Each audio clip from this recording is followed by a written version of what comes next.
और सबसे शर्मनाक बात है, इस जंगखोर इजराइल ने वहाँ भूख को भी एक युद्ध का टैक्टिक्स बना लिया।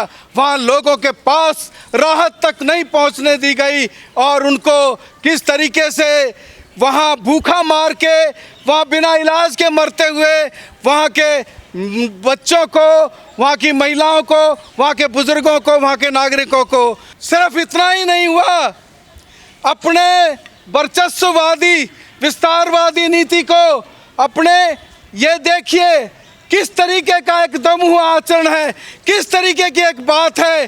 खुद इजराइल जो नॉन प्रोलिफरेशन ट्रीटी पर साइन तक नहीं किया, जिसके पास न्यूक्लियर हथियार हैं, वो डिक्टेट कर रहा है कि किसके पास न्यूक्लियर हथियार होंगे या नहीं होंगे। पूरे तरीके से जब एटॉमिक एनर्जी के उसने जब ये बता दिया कि यहाँ कोई प्रमाण नहीं मिला है न्यूक्लियर हथियार होने का, फिर भी अमेरिका ने अपनी धौंस दिखाने के लिए इस तरीके से हमला किया है। पहले इजराइल ने अनप्रोवोक्ड हमला किया ईरान के ऊपर, कोई मतलब नहीं था, कोई प्रोवोकेशन नहीं था, वहाँ बात चल रही थी।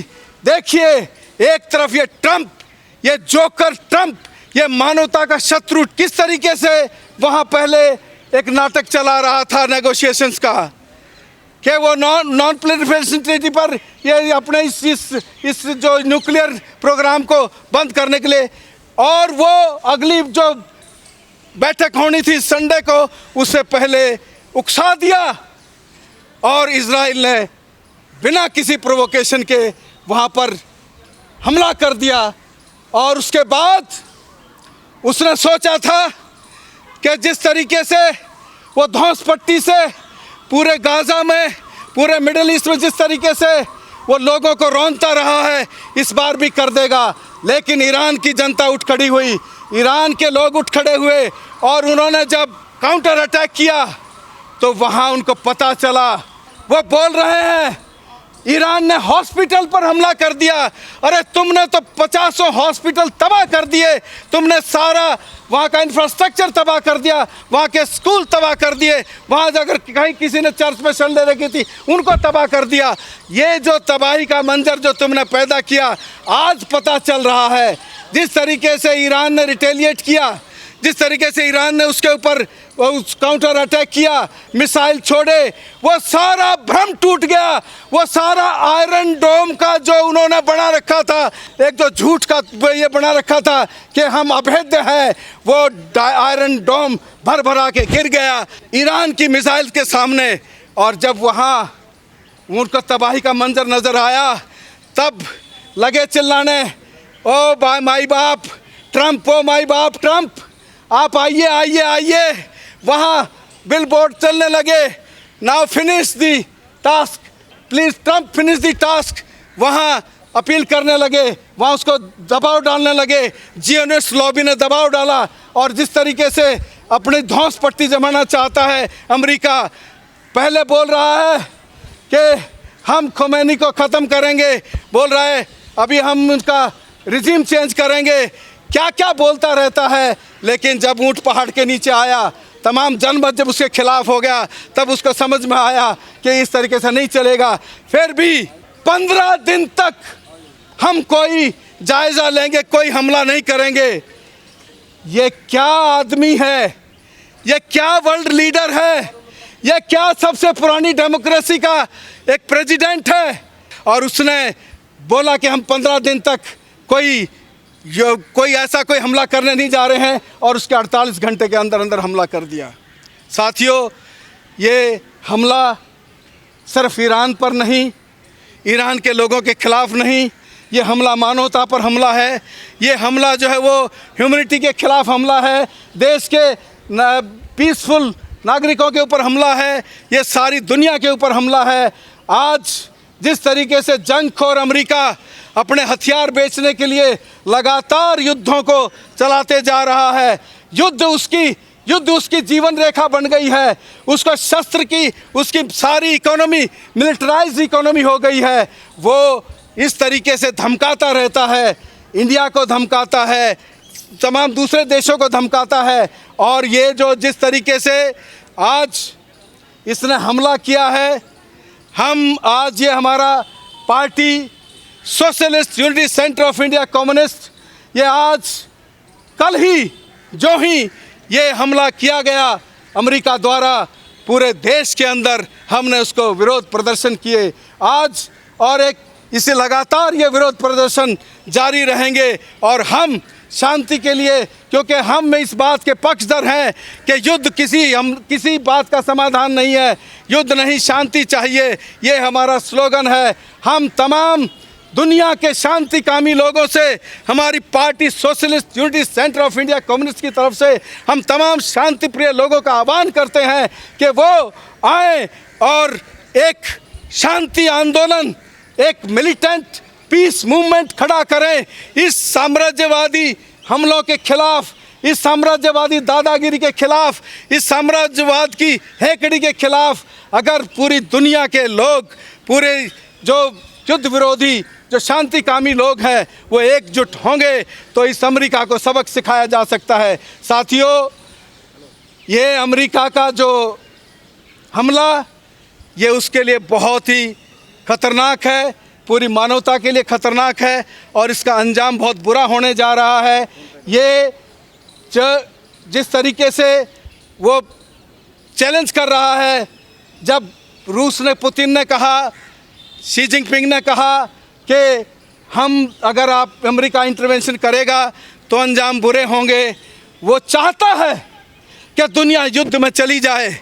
युद्ध उसकी जीवन रेखा, मैंने जो बार बार बोला कि युद्ध उसकी जीवन रेखा है, वो चाहता है युद्ध हो। और उसने ये जो हमला किया है, वो जानता है कि उसने ईरान का न्यूक्लियर कैपेबिलिटीज़ का जो भी कुछ है, उसकी पीसफुल, उनके लिए उसका कुछ नहीं बिगाड़ पाया है, फिर भी प्रचार कर रहा है। लेकिन उसने ये एक धमकी दी है, उसने विश्व की फोर्सेस के सामने चैलेंज किया है कि आइए, मैंने तो कर दिया। ये जो इसकी दादागिरी है, ये अपने वहाँ अमेरिका के अंदर, पूरे देश के अंदर विरोध प्रदर्शन हो रहे हैं, वह पूरे देश के अंदर वहाँ इज़राइल में नेतन्याहू के खिलाफ विरोध प्रदर्शन हो रहे हैं। इसी तरीके से जो तमाम जंगखोर हैं, आज नेतन्याहू भी अपनी गद्दी को बचाने के लिए लगातार जंग छेड़े हुए हैं। इसी तरीके से ये ट्रंप जो है, वो अपनी गद्दी को बचाने के लिए आज युद्ध छेड़ रहा है। तो साथियों, हम तमाम लोगों से अपील करते हैं कि इसके खिलाफ एक शांति आंदोलन खड़ा किया जाए, तुरंत ये हॉस्टिलिटीज़ बंद की जाएं। युद्ध में तीसरे विश्व युद्ध की तरफ जो है झुकने का प्रयास किया जा रहा है। देखिए, हर युद्ध माने शुरू तो किया जा सकता है, लेकिन उसका अंत क्या होगा इसके बारे में कोई प्रेडिक्ट नहीं कर सकता, किस तरफ करवट लेगा। लेकिन ये जो जिस तरीके से एस्केलेट किया है अमेरिका ने, देखिए, पहले तो शांति के नाम पर कि हम नेगोशिएशन कर रहे हैं, परमाणु एक अप्रसार संधि के लिए ईरान के साथ बातचीत चल रही थी, अपने पिट्ठू को उसने उकसा दिया और हमला करवा दिया। तो ये जो हमला करवा दिया, तो ये तो कोई शांति का प्रयास नहीं है, ये तो युद्ध भड़काने की बात है। फिर जब इज़राइल जो लेबनान के अंदर, गाज़ा के अंदर जो ये नरसंहार चलाए हुए था, तो उसने सोचा कि ईरान को भी मैं ऐसे ही रगड़ दूंगा, मसल दूंगा। लेकिन जब ईरान ने रिटेलिएट किया तो उसको समझ में आया किस भाव बिक रहा है। वहाँ जब त्राही मचने लगी और उसका जो एक आयरन डोम का जो तथाकथित एक जो झूठ का डोम बना रखा था, वो जब ध्वस्त हो गया और वहाँ विध्वंस होने लगा, तब वो बोला, ओ ट्रम्प बाबा हमें संभालो। और ट्रम्प बाबा पहले बोल चुका कि मैं 14 दिन का टाइम लूँगा बैक चैनल से नेगोशिएशन से। तो ये जो बात है, ये बात सही है, लेकिन मैं तो ये कह रहा हूँ कि आपको डिक्लेयर करने की भी क्या ज़रूरत थी? हम समय आने पर करेंगे। 14 दिन का टाइम देने की क्या ज़रूरत थी? आपने तो टाइम दे दिया, 2 हफ्ते का टाइम हम ले रहे हैं और 48 घंटे के अंदर हमला कर दिया। ये तो मतलब झूठों के कंपटीशन में हमारे देश के साथ जो कंपटीशन चल रहा था प्रधानमंत्री के साथ, वो ट्रंप अब आगे निकल गया है। इतना झूठा कि मतलब कुछ भी। जब उन्होंने चेतावनी दी कि अगर आप शामिल होंगे तो इसका कंसिक्वेंसेस भयंकर निकलेंगे, तुम युद्ध भड़काना चाहते हो। अब फिर भी ईरान रिस्ट्रेन बरते हुए है कि वो अभी अमेरिकी ठिकाने जो गार्सिया और उसमें है, तमाम जगह 50,000 सैनिक है उसके, वो जो उसके ऊपर हमला नहीं कर रहा है, वो रिस्ट्रेन कर रहा है, लेकिन वो इज़राइल पर लगातार हमले जारी रखे हुए है।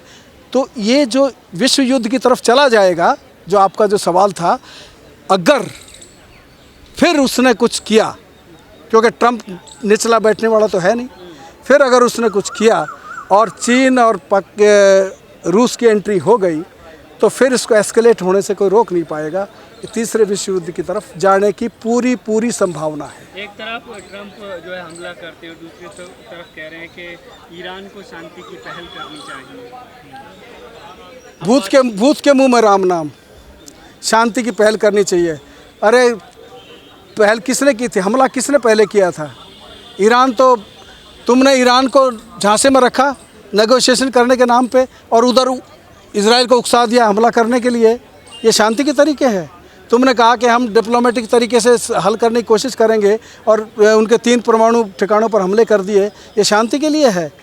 शांति कौन शांति, बल्कि फिर भी रिस्ट्रेन ईरान बरते हुए है, दूसरे लोग बरते हुए हैं फिर भी। लेकिन हम कहते हैं कि उनको भी आगे आना चाहिए, खुल्लम खुल्ला डिक्लेयर करना चाहिए, ताकि वो कह रहा है कि ताकत से शांति आएगी। तो भैया ताकत से ताकत टकराएगी तब शांति आएगी, वरना एक तरफा ताकत तो अशांति लाएगी, युद्ध लाएगी। और हथियारों का जखीरा तुम खपाने के लिए जो सब कर रहे हो, क्षेत्रीय युद्ध छेड़ रहे हो, तुम इसको खेल तो खेल रहे हो, लेकिन ये कब एस्केलेट हो जाए तुम्हारे हाथ में नहीं रहेगा।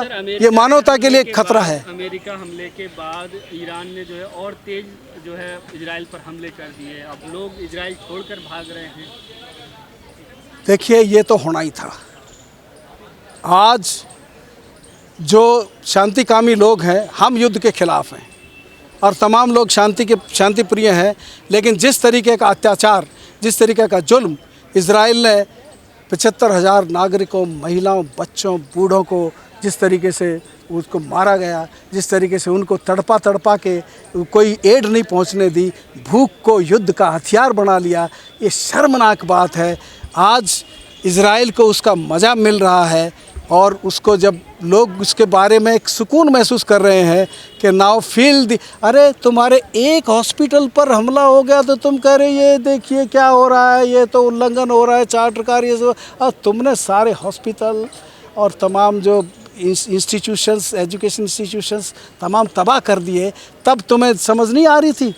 तो अभी ये जो ईरान ने तय किया है, हम समझते हैं कि युद्ध तो समाधान नहीं है, लेकिन इजराइल को उसको समझ में आना चाहिए और आज अपने को जेल जाने से बचाने के लिए वो युद्ध छेड़े हुए है। इसी तरीके से ट्रंप जो है अपने देश में जो विरोध, चारों तरफ विरोध हो रहा है, उससे बचने के लिए युद्ध में कूदा है। ईरान मुकाबला कर पाएगा अमेरिका इजराइल का?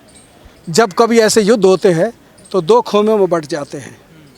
अकेला ईरान नहीं रहेगा। सर, मुस्लिम कंट्री साथ नहीं आ रही ईरान के साथ? मुस्लिम कंट्री सिर्फ जो वही नहीं आ रही हैं जो मतलब अमेरिका से थोड़ी सी दबे हुए हैं, लेकिन जब उनको भी पता चलेगा। अरे कल तो जब इराक पर हमला हुआ था, कल तो ईरान भी उसके साथ था, अमेरिका के साथ था। ये बात कब क्या पलटती है कौन जाने। और जब युद्ध होगा तो ईरान अकेला रहेगा नहीं उसमें, क्योंकि अगर ईरान पस्त होता है तो रशिया पर डायरेक्ट होगा, क्योंकि चीन को कंटेन करने की पॉलिसी, ये जो मोदी का कान पकड़ के करके मरोड़ता है ना ये। लेकिन जयशंकर तो कह चुका 12 ट्रिलियन की इकोनॉमी को 3 ट्रिलियन की इकोनॉमी कैसे मुकाबला करेगी। बड़ी सच्ची बात कही है, सही बात कही है। तो रशिया उलझा हुआ है यूक्रेन में, वो उस चीन को तो आ जाना चाहिए ना सर। देखिए सबसे ज़्यादा तो ईरान का 1.5 साल तक। देखिए आप ज़रा पता लगा के रखिए चीन के वहाँ हथियार पहुँचे कि नहीं। वहाँ तो शिप से पहुँच रहे हैं, पहुँचे हैं। खाद्य पदार्थ बताया जा रहा है। खाद्य पदार्थ बताए जाए, खाद्य पदार्थ होंगे जो भी होगा, लेकिन आप चीन समर्थन नहीं कर रहा है, चीन समर्थन कर रहा है, इसीलिए ट्रंप कुछ रिस्ट्रेंट भी है, वरना ये ऐसा जालिम है, ऐसा मतलब मानवता विरोधी है, ऐसा वहशी है, मानवता का दुश्मन है, ये मेंटली डिस्टर्ब तो है ही है। खैर, तो ये जो है ये कुछ भी कर सकता था, लेकिन उसे डर है कि चीन से टकराएगा तो चूर चूर हो जाएगा।